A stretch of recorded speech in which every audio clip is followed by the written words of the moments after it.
Coming to you from that once-forgotten artery that pulses through the center of the continental United States and into the heart of the Ozarks, Grace Matthews. Looking in from the northern border, our Canadian friend, along with his countrymen feeling the effects of U.S. political issues, Connor Murphy.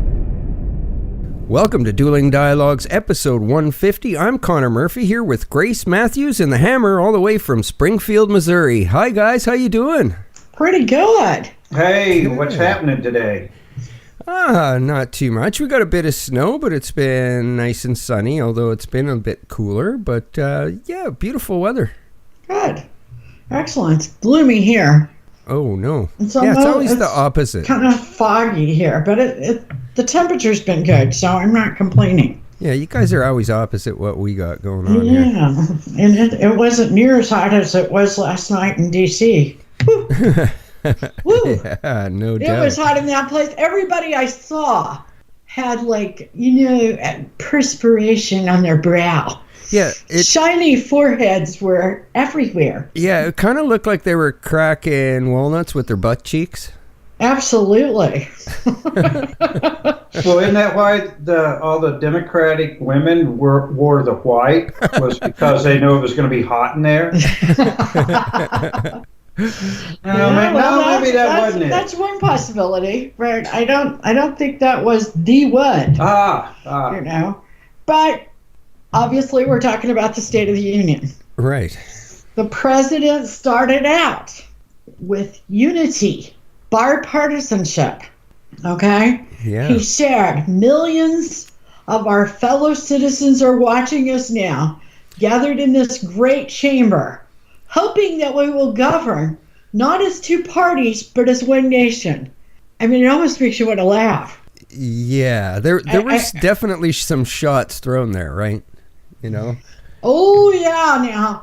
Now, Pelosi's bottom lip, I guarantee you, is hurting today because she chewed the hell out of it last night. I heard something that she got the clap or something in the news.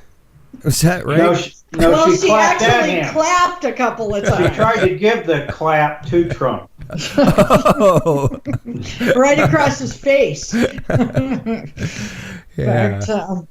But she behaved, but her mouth did things. Now the Hammer thinks she probably took a little Xanax before. She had to. That's all. A lot of she Xanax. could keep from going nuts. Because he gets under her skin. Oh my God, he irks her to death. Yeah, you could see it on her face, like you said. Yeah. He said, "We must resist the politics of revenge," and she nearly choked. Yeah, exactly. Yeah, did you see the handshake at the very beginning? Yeah, I couldn't tell whether they were going to high five or yeah, it was like a wet wash rag, though, when she finally took his hand. She gets the old limp I wrist, thought maybe for a second he was going to try to kiss it. I thought, oh, please don't do that. No. Don't give her a hand kiss. Oh, my gosh. That would have been funny, though. Oh, yes. It would have been funny. Because you know it. To go watch. Yeah, that would have been a sarcastic kiss on the hand. And said, "Your Majesty." He said, "Victory is not winning for our party. Victory is winning for a country." Yeah. I mean, they've done everything but that. That's a pipe dream. We all know that. I mean, decisive is just, the word of the day. But he tried. The women in white were there they wore the white for women's suffrage, which ended 100 years ago. So I'm not understanding why they chose that. The president pointed out that there are more women working now than ever. There are more women in Congress than ever. Most of them are Democrats. Right. They cheered. I mean, he did try to include both parties. However, when he pointed out that we have created 5.3 million new jobs and added 600,000 new manufacturing jobs, which pretty much everybody said wasn't going to happen, they didn't stand up. They didn't cheer. They didn't want him to be able to do it. That was the whole main thing is they were. This is what I don't understand. This is our country, Democrat, Republican. How can you want your president, regardless of what party he's in, to fail? Right. That's a failure of the whole country. I don't understand their objective. Now, I know that they hate him so bad because he's not one of their good old boys that they can control. But some of the things when the economy is doing well, when there's more jobs, I don't understand it. It's a good thing. There's controversy. I mean, he spoke of the Russian investigation, I guess. I really don't necessarily think he was just talking about the Mueller investigation, but everybody took it that way. He said, an economic miracle is taking place in the United States. And the only thing that can stop it are foolish wars, politics, or ridiculous partisan investigations. Now, I think he was more talking about congressional subcommittees opening up and calling people in and questioning them and constantly keeping the fire. However, the pundits really wanted it to be about Mueller. Right. He doesn't plan on stopping the Mueller investigation. He knows that would be political suicide. And he's in a good spot right now, politically. Well, I expected the people with Trump derangement syndrome to be just all crazy right after that, and that didn't happen. As a matter of fact, a few of them said, I'm really glad he mentioned this. It was actually a not bad speech, and I was floored. Yeah, but there was controversy. They are talking a lot about that, saying he was talking about Mueller's case. They didn't like, of all things, the fact that he said Russia is violating the nuclear treaty that was signed back during the Cold War. Right. On one hand, they want to accuse him of being in bed with Russia. Then when he does something to punish Russia, they're mad about it. I mean, yeah, it's very hypocritical. Which way is it? Yeah, very hypocritical.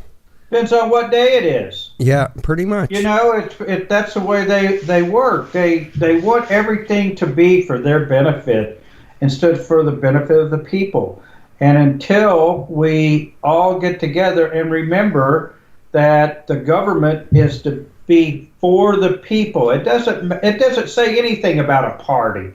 There's nothing that says parties in any of our important documents like the Bill of Rights, like the Declaration of Independence. There's nothing about Democrat, Republican. No, it's we the people, for the people. And a lot of the politicians forget that when they get into and it doesn't say Washington. For the elitist only. Right. That's true. He said that the border is a moral issue in response to Nancy calling it immoral, I presume. Yeah, well, they could have had their deal and the DACA people looked after, but they obviously don't give two shits about the DACA. Oh, yeah, he's given them two great opportunities, and they don't want it. Now, I will tell you that I kind of think they've gotten on board with him on the trade issues. At first they were scared to death he was going to start a war with China. They don't do it. I saw that becoming a bipartisan issue. Right.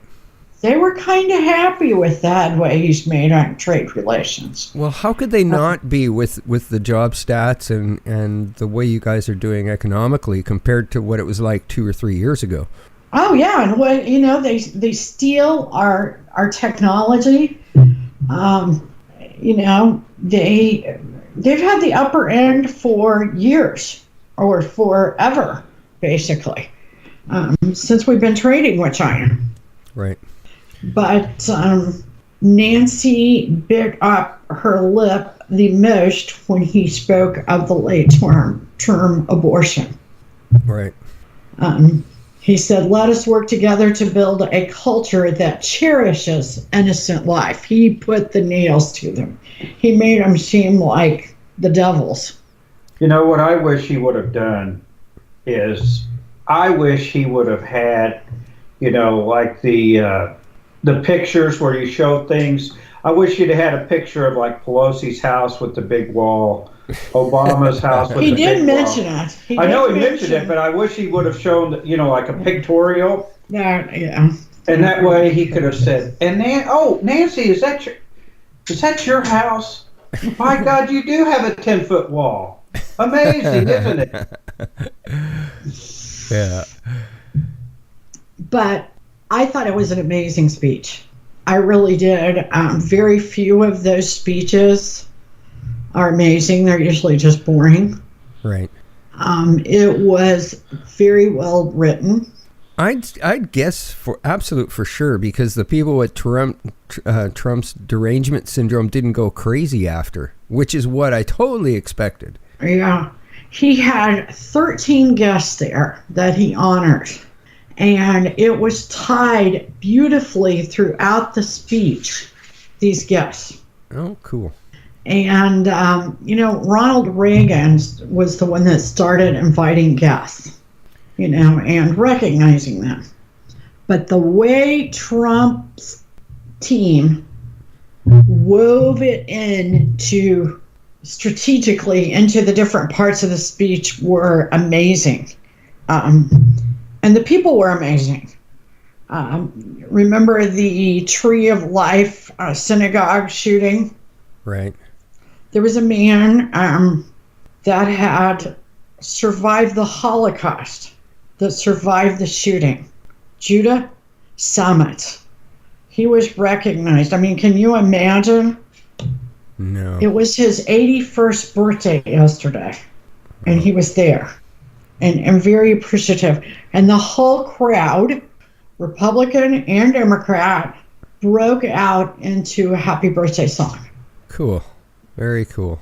You know, he could have easily turned this into us versus them kind of a speech, and that's... He could have. That's totally not what happened. It was a speech to the people.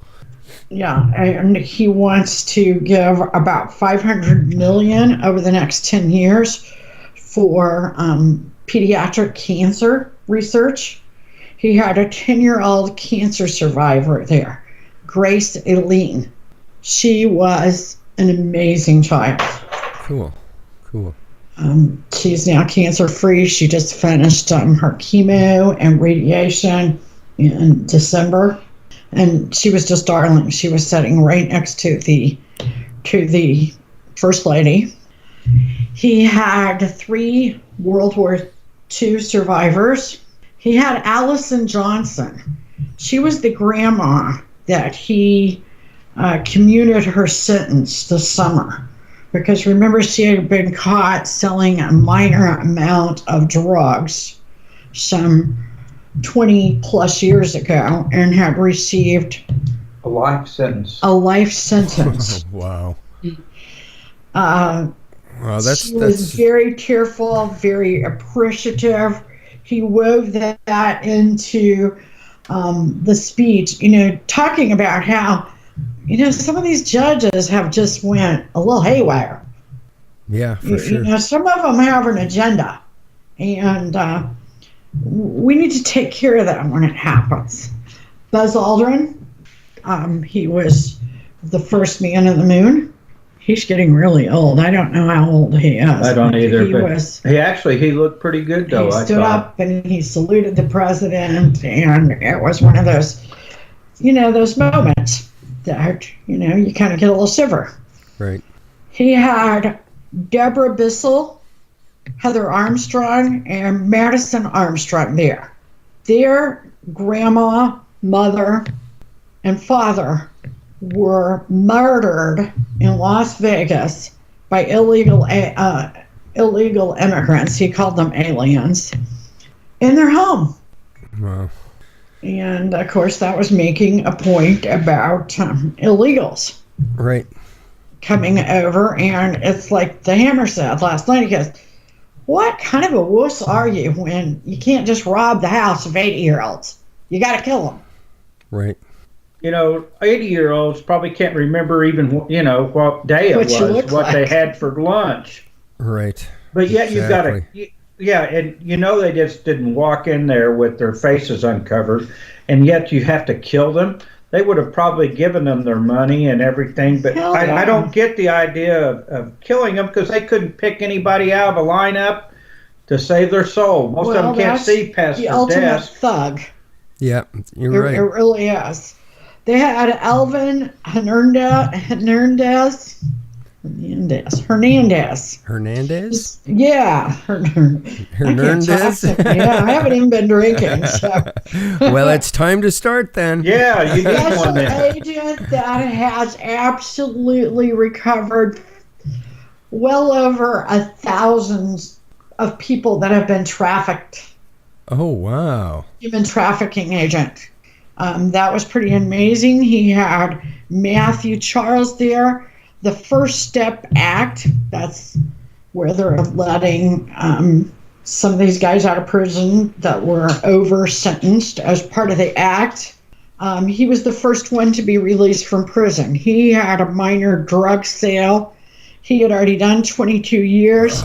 Wow. He had been sentenced to some 33 years. Yeah. You can order what these guys sold, you could order more online than probably the amount that they sold, but yet, and then these people. And if they were sentenced now versus 22 years ago, it wouldn't be as harsh. It'd be a suspended sentence. Unless you got one of those judges. But he had Roy James, a plant manager, that the plant was saved by the tax cuts. They didn't like that one. They really didn't like the human trafficking guy. Because that's a little close to ICE. See? Oh, I see. Left-wingers do not want these. So some of these people they weren't exactly excited about. They also had the SWAT member that was at the Tree of Life Synagogue. He was shot 6 times that day. Oh, his name was Timothy Masson. Wow. Yeah. And then they had Tom Woberly. He was the father of Craig Woberly, who was killed on the USS Cole back in 2000. That moment was memorable because this week, the last of those responsible for the USS Cole was killed. Oh, wow. By the U.S. military. He had an opioid survivor there, Ashley Evans. And then he had a 6th grader by the name of Joshua Trump that has been harassed and teased so much he possibly is going to have to change his last name and change schools. Wow. Poor kid. I thought something else that was interesting. Remember Steve King, lost all of his committee appointments a couple of weeks ago because he said something we couldn't quite understand about white nationalists and, Right. I don't understand the context of a sentence after 2 weeks. I have never really heard. Nevertheless, he allowed Diamond and Silk to have his guest tickets. Wow. I thought that was interesting. But the candidates and others, Kristen Gillibrand, her eyes were rolling all over the place as he was talking. She's one of the 2020 candidates. Kamala Harris kept pursing and twisting her lips. Every time he spoke, it really didn't matter what he said. And AOC, Alexandria Ocasio-Cortez, is just bossy cow with those women in the white suits. She was telling them when to sit up, when to not sit up, and stand up, and when to clap their hands. And the 3 of them started to walk out, but she told them to set their asses back down. Good thing she They're didn't. going to get tired of her. Good thing she didn't fall off a cliff. They would have followed her like lemmings. Yeah. Oh my God. Yeah. Oh, absolutely. And at one point, the president said the United States will never turn into a socialist country. Now, Chuck and Nancy both got up and clapped. But AOC and Bernie were red-faced as fire. Yeah, of course that they would applaud there, because there is that big division within the Democratic Party where there's the Democratic Socialist. But I will tell you that really Chuck and Nancy aren't far from the socialists. Oh, no, I would now, consider they don't want it to them be that. known. I would too. And they've let these others influence them and basically rob the party. Right. Well, And they're you getting know more what? press than any of them are. So Midterm elections are very local. You tend to vote on midterms for who you like the best, who you know the best, not so much for your party. When it comes to 2020, you vote the whole ticket for your party in a presidential year. So I don't think they're going to fare well I can't see it either. in a presidential year when people are voting the ticket. They're voting the Constitution. Unlike those midterms where they go, well, I've heard of John Smith more than I've heard of Jane Doe. And so I'm just going to vote for him. Well, so far, anybody that said they're running or going to be running against, Trump or in the next election, they just don't have it. No, they don't. They don't. They don't. They're like, who are you again? No. What did you do? Oh, nothing. Okay. I think what we're going to get in 2020 is a lot like we got in 2016. In 2016, there were a lot of people that voted Trump that never talked about it. They just went in and voted. I think that you're going to get a lot of Democrats because the way the economy has turned, and they do not want socialism. They won't say anything, but when they're inside that ballot box area, they can go in there and vote any way they want, and then they can come out and say whatever. But I think their conscience... In 2016, they lied like a dog's coming out on those exit polls. Yeah, or Trump would have got beat like 80% to 20%. Yeah, we're basically seeing the exact same thing happening in Canada with the polls with the election coming this year. And elections, we just had a by-election here in my area for the provincial legislature, and that's the same thing. Who they had out in front by double digits didn't win. So Yeah, exactly. That's what happened in England. I mean, in the UK on Brexit. So I'm going to definitely agree that you guys, hit the nail on the head there with people are saying they're voting one way, but they're actually voting another way. Well, I don't think they say they're voting. A lot of them aren't saying. They just won't say. Well, yeah, they just but sometimes go, yeah, he's right. They do lie. Yeah, but when they get in there, yeah, I mean, that's for sure. But I will tell you who got the last laugh last night. 72% of the people that watched the State of the Union, and this is both parties, including independents, 72% of them agreed with the president. That's amazing. 76% liked his speech. 82% of the independents agreed with him. Now, that was a poll. There were 3 polls. All of them were the major networks, and they all coincided with these numbers, okay?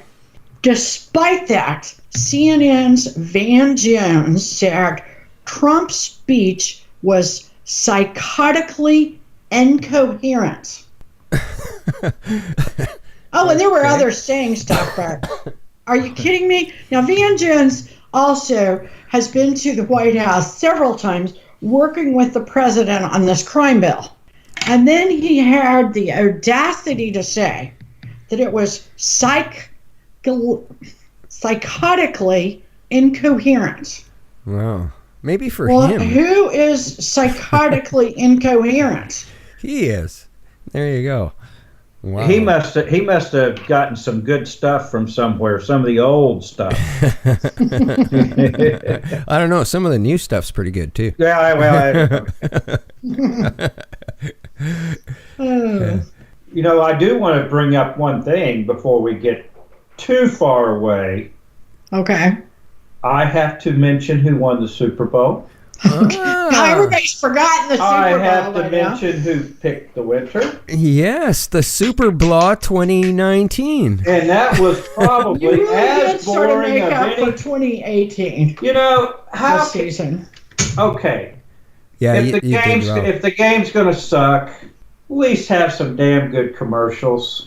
The commercials sucked. The best one was for the my football. God. For football. It was. That was the only good one. You know, The NFL's own commercial was the only good one.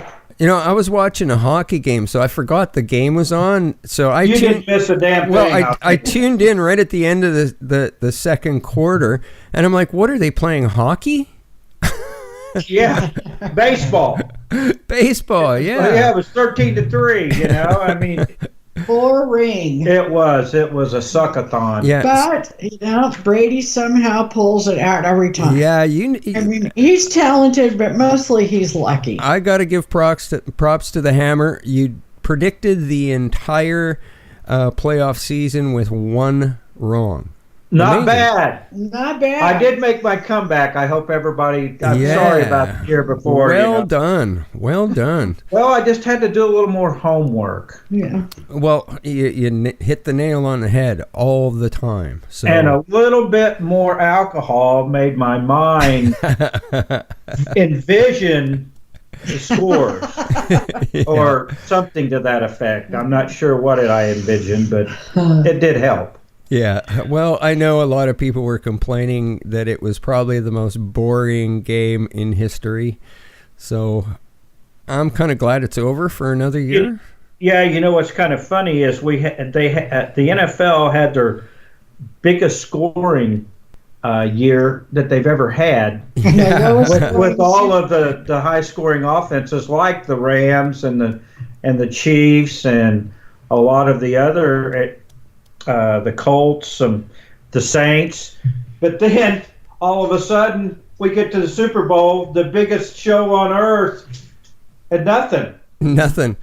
As bad as I hate to say it, that Dan Belichick can coach, and you give him 2 weeks to scout a team, he finds every weakness that they have, and he exploits it. He is an amazing coach. I hate him.